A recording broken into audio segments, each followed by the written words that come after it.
어제 발생한 브루클린 전철역 정전 사태로 인해 오늘 오전까지 승객들이 불편을 겪었습니다. 트럼프 당선인이 불체자 체포에 종교시설, 학교 등 성역을 두지 않을 것이라고 밝혔습니다. 지난 10월 타임스퀘어 호텔 밖에서 여성을 스토킹하고 질식사시킨 사건의 용의자가 기소됐습니다. 뉴욕시경이 퀸즈와 브루클린 주얼리 가게를 잇따라 습격한 강도범들을 공개 수배했습니다. 이상으로 주요 뉴스 전해드렸습니다. 아름다운 제품에서부터 아름다운 사회를 만들기까지 키스는 뉴욕에서 시작하여 현재는 전 세계 12,000명의 직원들과 함께 끊임없이 도전하는 기업입니다. 사람을 생각하고 존중하는 기업. 키스는 한인들이 사회의 주인공이 될 수 있도록 든든한 버팀목이 되겠습니다. 글로벌 뷰티 기업 키스. 뉴뱅크와 함께 꿈의 집을 마련하세요. 빠른 승인, 맞춤형 서비스, 전문가 상담, 지역 전문성, 경쟁력 있는 이자율. 뉴뱅크가 주택 소유를 쉽고 간단하게 모든 단계에서 도움을 드립니다. 지금 바로 가까운 뉴뱅크 지점을 방문해서 홈모기지 대출 상품에 대해 문의하세요. 뉴뱅크 제공입니다. 시청자 여러분 안녕하십니까? 12월 12일 목요일 TKC 뉴스데스크 첫 소식입니다.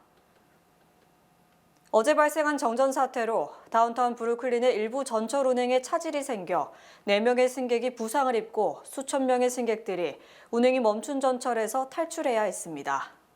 메트로폴리탄 교통공사에 따르면 어제 오후 5시 30분경 제이스트리트 메트로테크역과 호이트 셔머온 전철역 지하에서 불이 나 AC, FG 라인의 운행이 멈췄습니다. 약 3,500명에 달하는 승객들이 정전으로 멈춘 F열차에서 빠져나와야 했고 이 구출 작전은 수십 시간이 소요된 것으로 알려졌습니다.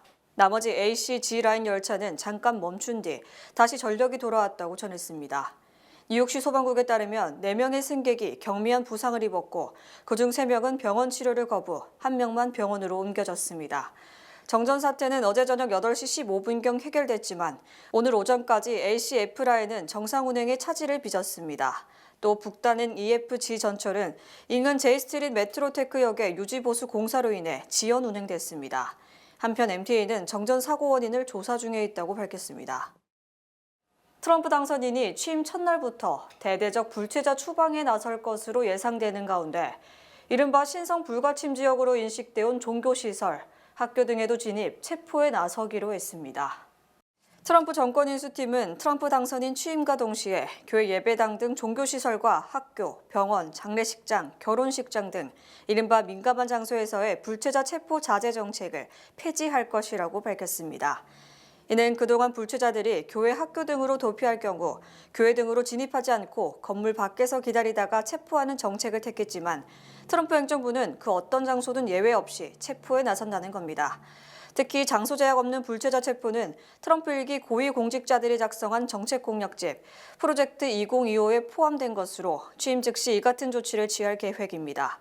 현재 미국 정부가 채택한 종교시설, 학교 등에서의 불체자 체포 자제 정책은 지난 2011년 오바마 대통령 시절 도입한 정책으로 종교기관 등 이른바 성역으로 여겨지는 지역은 존중한다는 정책을 계속 이어왔습니다. 트럼프 당선인이 이처럼 신성 불가침 지역을 모두 인정하지 않겠다고 밝힘에 따라 이제 미국에서는 불체자가 숨을 수 있는 장소는 사실상 없어진 겁니다. 한편 사법당국은 이 같은 정책 하에서도 국가안보나 테러 등과 관련된 범죄에 있어서는 종교시설 등 민감한 장소에 진입, 체포하는 것이 허용돼 왔습니다. 뉴저지주 한 남성이 맨해튼 타임스퀘어 호텔 밖에서 23세 여성을 스토킹하고 질식사시킨 혐의로 기소됐습니다. 맨해튼 검찰에 따르면 33세 자임 워렌은 2급 살인 혐의로 기소됐습니다. 기소장에 따르면 지난 10월 29일 23세 여성 레슬리 토레스는 오전 4시 20분경 자신의 아파트에서 나왔습니다. 8에비뉴 코너에서 워렌은 토레스의 대화를 시도했고 약 25분 동안 여성을 스토킹하듯 쫓아다녔습니다. 오전 4시 45분경 리우 플라자 뉴욕 타임스퀘어 호텔 앞에서 남성은 여성을 뒤에서 밀치고 쓰레기 더미에 던졌습니다. 검찰에 따르면 남성은 여성의 얼굴을 플라스틱 봉지에 묻혀 질식사시켰습니다. 오전 5시경에 호텔 앞을 지나가던 시민이 의식을 잃은 여성을 발견하고 경찰에 신고했습니다. 여성은 병원으로 이송됐지만 일주일 만에 숨졌습니다. 워렌은 지난달 1일 뉴저지에서 체포됐습니다. 경찰이 지난 6일 퀸즈 및 브루클린 주얼리 가게에서 발생한 강도 사건과 관련 용의자들을 공개 수배하고 나섰습니다. 사건은 지난 6일 퀸즈의 잭슨 하이츠와 브루클린 베이리지 두 군데에서 48시간에 걸쳐 발생했습니다. 첫 번째 강도는 퀸즈 주얼리 가게에서 있었습니다. 강도범들은 저녁 6시 30분경 망치를 이용해 가게의 창문을 깨부셨습니다. 가게 직원은 내부에서 놀고 있던 주얼리 가게 사장의 조카를 보호하기 위해 아이 쪽으로 달려갔고 아이가 패닉 버튼을 눌러 경찰에 신고한 것으로 전해졌습니다. 경찰이 도착하기 전 약 30초가량 되는 시간 동안 절도범들은 보석을 훔쳐 달아났습니다. 이후 더 대범해진 절도범들은 48시간도 채 지나지 않아 대낮부터 브루클린 베이리지의 주얼리 가게로 향했고 똑같은 방법으로 절도를 시도했습니다. 하지만 방탄유리로 만들어진 이번 창문은 망치로 부서지지 않았고 범인들은 빈손으로 차를 타고 도주했습니다. 절도범들은 총 3명으로 검은색 후드를 입은 것으로 전해졌습니다. 도널드 트럼프 대통령 당선인이 시사주간지 타임의 올해의 인물로 선정됐습니다. 트럼프 당선인은 오늘 오전 이를 기념하기 위해 직접 뉴욕 증권거래소 개장종을 울렸습니다. 시사주간지 타임이 올해의 인물에 트럼프 대통령 당선인을 선정했습니다. 트럼프 당선인이 타임 표지를 장식하는 건 두 번째로 처음으로 대선에서 승리한 2016년 이후 8년 만입니다. 타임지는 트럼프가 좋든 나쁘든 2024년 뉴스에 가장 큰 영향을 미친 사람이라며 트럼프 당선인은 백악관으로 역사적인 복귀를 이뤘고 미 정치를 재정리하고 있다는 이유로 올해의 인물에 선정됐다고 설명했습니다. 트럼프 차기 대통령은 이를 축하하기 위해 12일 오전 뉴욕 증권거래소에 개장종을 울렸습니다. 내년 1월 20일 퇴임하는 조 바이든 대통령이 미 역사상 최대 규모 사면을 오늘 발표했습니다. 바이든 대통령은 성명을 내고 이날 총 1,539명에게 가명을 포함한 사면을 단행하겠다고 밝혔습니다. 1,500명에 대해서는 가명, 39명에 대해서는 형별 면제 조치가 취해졌습니다. 이날 사면된 39명은 마약 등 비폭력 범죄로 수감된 경우라고 AP통신은 전했습니다. 가명은 코로나19 팬데믹 당시 감염병 확산 방지를 위해 교도소 수감에서 가택연금으로 전환했던 이들을 대상으로 이뤄졌습니다. 바이든 대통령은 이날 성명에서 미국은 가능성과 두 번째 기회에 대한 약속 위에 세워졌다며 대통령으로서 반성과 재활의 의지를 보여준 이들에게 자비를 베풀고 미국인들이 일상에 참여할 기회를 회복하고자 한다고 사면 이유를 밝혔습니다. 이번 사면은 역대 미국 대통령이 하루에 단행한 사면 중 최대 규모입니다. 지금까지 가장 큰 규모의 사면은 2017년 버락 오바마 당시 대통령이 퇴임 직전 330명에게 내린 사면 조치였습니다. 영국 일간 가디언지는 윤석열 대통령은 레임덕이 아니라 데드덕 상태이며 한국에는 새 리더십이 필요하다고 주장했습니다. 또 뉴욕타임스는 윤 대통령이 도전적 연설에서 계엄령을 정당화했다고 비판했습니다. 가디언지는 한국의 계엄령 참사에 대한 견해, 민주주의의 등대에는 새 리더십이 필요하다는 제목의 사설을 통해 이같이 밝히고 지난주 한국 대통령의 기괴하고 끔찍한 단기간 계엄 선포 시도가 엄청난 혼란을 일으키고 있다고 강조했습니다. 가디언지는 이러한 위기는 빈곤과 황폐함에서 벗어나 세계 무역과 투자, 기술 흐름의 중심이 됐을 뿐만 아니라 아시아에서 보기 드문 민주주의의 성공 사례가 된 한국을 더럽히고 있다고 지적했습니다. 가디언지는 국민의힘 의원들이 지난주 윤 대통령 탄핵 표결에 불참한 것을 들어 국가와 국민의 이익보다 당의 이익을 앞세우는 것은 잘못된 일이며 쉽게 용서받지 못할 것이라고 단언했습니다. 또 윤 대통령에 대해 레임덕이 아니라 데드덕이며 필요한 것은 퇴진 로드맵이 아니라 즉각적인 선거라고 주장했습니다. 가디언지는 한국인은 신뢰할 수 있는 정치 리더십이 그 어느 때보다 필요하며 한국인들은 민주주의를 소중히 여긴다는 것을 보여줬다. 그들은 지금 그것을 행사할 수 있어야 한다고 말했습니다. 뉴욕타임즈는 한국 대통령이 도전적인 연설을 통해서 계엄령을 정당화했다라는 제목의 기사를 싣고 윤 대통령이 야당의 탄핵 추진, 국민의힘의 퇴진 요구에도 불구하고 끝까지 싸우겠다고 단언했다고 전했습니다. 워싱턴 포스트는 윤 대통령이 지난주 계엄령을 선포한 충격적 결정을 화를 내며 옹호하고 사임하지 않을 것이라고 밝혔으며 이에 따라 두 번째 탄핵 시도에 탄력이 붙고 있다고 보도했습니다. 제니 옐런 재무장관이 트럼프 당선인의 관세 부과 예고에 우려를 표하며 중국과의 대화 채널을 유지하라고 촉구했습니다. 옐런 장관은 어제 블룸버그 TV와의 인터뷰에서 세계 최대 경제 강국인 미국과 중국이 서로 열린 채널을 확보하는 것이 중요하다. 미중 대화가 계속 가치 있는 것으로 여겨질 것으로 믿는다고 말했습니다. 옐런 장관은 미중 간 주요 당국자들이 진솔한 의견 교환을 통해 서로에게 이익이 되는 방안을 도출하는 것이 중요하며 이를 위해 언제든 의견을 나눌 수 있는 채널이 열려 있어야 한다고 강조했습니다. 실제 옐런 장관은 재임 중 이 같은 채널의 개척과 유지에 공을 들였습니다. 옐런 장관은 지난해 7월 취임 뒤 중국을 처음 방문 뒤 미중 양국의 경제금융 분야 협력을 위해 양국 간 실무 그룹을 발족시켜 운영하고 있으며 내년 1월 중국과 마지막 실무 그룹 회의를 열 계획입니다. 또 이번 주 남아프리카 공화국에서 열리는 주요 20개국 재무차관 회의를 계기로 미중 재무차관과 만났고 미중 금융 워킹 그룹 회의는 오는 15일과 16일 중국에서 열릴 예정입니다. 이에 대해 재무부 관계자는 미국과 중국은 세계에서 가장 큰 두 경제대국이며 미국 국민은 우리가 동의하는 분야는 물론 동의하지 않는 분야까지 중국 당국자와 직접 소통하기를 기대하고 있다고 주장했습니다. 특히 경제 워킹그룹이 미국의 이익을 해칠 수 있는 불필요한 오해와 확대를 방지하고 관계를 유지하기 위해 우리 정책을 설명하는 데 귀중한 자산이 됐다고 평가했습니다. 지난달 소비자 물가는 경제 전문가 예상치에 부합했으며 나스닥 지수가 빅테크 랠리에 힘입어 사상 처음으로 2만을 돌파했습니다.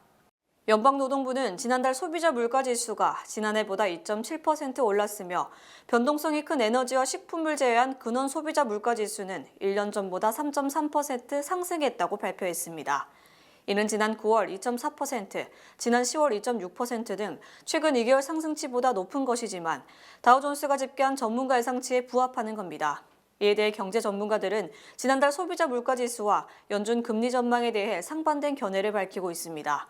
일부 전문가는 소비자 물가가 경제 전문가 예상치에 부합, 연준에 추가로 금리를 내릴 수 있는 여력을 제공한 셈이어서 이에 따라 오는 17일과 18일 연준 공개시장위원회 회의에서 기준금리를 0.25% 내릴 것으로 예상했습니다. 하지만 다른 전문가는 소비자 물가가 최근 2개월보다 더 치솟았으며 2개월 연속 오름폭이 커진 것은 물가가 다시 꿈틀거린다는 것으로 연준은 물가를 잡기 위해 금리 인하를 꺼릴 수 있다고 지적했습니다. 한편 나스닥은 엔비디아, 알파벳, 테슬라 등 이른바 거대 빅테크 대장주들이 일제히 상승하면서 주가 지수가 사상 처음으로 2만을 돌파했습니다. 이는 나스닥 지수가 연초보다 무려 36% 상승한 것으로 그야말로 하루가 다르게 치솟고 있고 특히 트럼프 당선인이 인공지능 산업 등에 대한 규제를 대거 철폐할 것이라는 기대감이 호재로 작용하고 있습니다. 나스닥 지수 외에 S&P 500 지수는 올해 28%, 다우존스 산업평균지수는 올해 17% 각각 상승했지만 나스닥 오름폭에는 미치지 못했습니다. 아시안계 근로자의 직업 만족도가 각 민족 중 최저를 기록했고 절반은 원하는 직업을 찾기 힘들 것이라고 밝혔습니다. 여론조사기관 퓨리서치가 미국 직장인 5,400명을 대상으로 설문조사를 한 결과 전체 응답자의 50%가 자신의 직업에 대단히 만족한다고 답했고 38%는 다소 만족한다고 밝혀 긍정적 답변이 무려 88%에 달했습니다. 특히 인종별로는 백인 중 55%가 자신의 직업에 대단히 만족한다고 답했으며 히스패닉 근로자는 44%, 흑인 근로자는 43%가 매우 만족한다고 답했습니다. 반면 아시안계 근로자는 42%만이 자신의 직업에 매우 만족한다고 밝혀 각 인종 중 직업 만족도가 가장 낮았습니다. 고용 안정성에 대해서는 백인 중 75%가 안정적이거나 매우 안정적이라고 밝혔고 아시안계가 62%로 두 번째로 안정적이라는 답변이 많았습니다. 하지만 흑인의 안정적이라는 답변이 58%에 그쳤고 히스패닉은 57%로 가장 낮았습니다. 연령별로는 65세 이상에서 67%가 자신의 직업에 만족한다고 밝혀 만족도가 가장 높았고 50세에서 64세가 56%의 만족도를 보이는 등 나이가 들수록 자신의 직업을 받아들이는 것으로 나타났습니다. 또 소득별로는 중상위 소득층의 절반이 자신의 직업에 매우 만족한다고 밝힌 반면 하위 소득층은 매우 만족한다는 답변이 42%에 그쳤습니다. 특히 응답자의 절반 이상인 52%는 원하는 직업을 찾는 것이 어려울 것이라고 답변했으며 이는 지난 2022년 37%보다 크게 증가한 것이며 응답자의 63%는 향후 몇 달간 새로운 직장을 구할 가능성이 낮다고 답했습니다. 미주 최대 한인은행에서 이제 아시아계를 대표하는 은행으로 도약하는 희망을 설계하는 전문가들의 은행 Bankers, Experts, Neighbors 뱅크 오브 호프가 지원합니다. 주요 단신 전해드립니다. 코넬대 공공정책대학원이 발표한 보고서에 따르면 뉴욕주 인구가 향후 25년간 200만 명 이상 줄어들 것으로 예상됩니다. 인구 감소의 원인으로 살인적인 물가와 높은 보육비 등으로 인한 출산율 감소, 인구 고령화 등을 꼽았습니다. 조 바이든 대통령이 어제 북한과 러시아, 중국, 이란 간 협력이 강화되는 사항에 대응하기 위한 국가안보각서를 승인했습니다. 이 각서에는 미국 최대의 적대국 및 경쟁국과 팽팽해진 관계를 어떻게 다룰지에 대한 접근 방식 등이 담긴 것으로 전해졌습니다. 뉴욕이 일본 모리기념재단 도시전략연구소가 선정한 세계 주요 도시 경쟁력에서 2위를 기록했습니다. 런던이 1위를 차지했고 3위부터 6위까지는 도쿄, 파리, 싱가포르, 서울 순이었습니다. 내년 1월 6일부터 사회보장카드를 신청하기 위해서는 반드시 예약을 해야 합니다. 사회보장국은 불필요한 대기 시간을 줄이고 절차를 간소화하기 위해서라고 이유를 밝혔습니다. 제너럴 모터스가 완전 무인 자율주행 택시, 로보택시 사업에서 결국 손을 떼기로 했습니다. 지난해 사람을 치는 사고 등을 일으킨 뒤 사실상 사업이 중단됐고 그 사이 구글, 웨이모 등 경쟁사들이 사업을 공격적으로 확대하면서 재기가 어렵다고 판단한 것으로 분석됩니다. 일론 머스크 테슬라 최고 경영자는 어제 X를 통해 미국인의 건강을 위해 비만 치료제의 가격을 크게 줄여야 한다고 주장했습니다. 크로거와 엘버트슨 246억 달러 규모의 미국 사상 최대 식료품 체인 간 합병이 일시 중단됐습니다. 연방거래위원회는 이 거래가 식품 가격 상승을 초래하고 노조원의 협상력에 악영향을 끼칠 수 있다며 독점금지법을 근거로 합병을 막아달라고 요청했습니다. 사우디아라비아가 2034년 피파 월드컵 개최국으로 확정됐습니다. 사우디아라비아는 2022년 월드컵을 개최한 카타르에 이어 중동 지역에서 월드컵을 개최하는 두 번째 국가가 됩니다. 날씨 전해드립니다. 금요일인 내일은 화창하겠습니다. 낮 최고 기온은 35도, 최저 기온은 24도입니다. 해 뜨는 시간은 7시 12분, 해 지는 시간은 4시 28분입니다. 이상으로 주간 날씨와 세계 날씨 전해드립니다.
이상으로 12월 10일 목요일 TKC 뉴스데스크 여기서 마치겠습니다.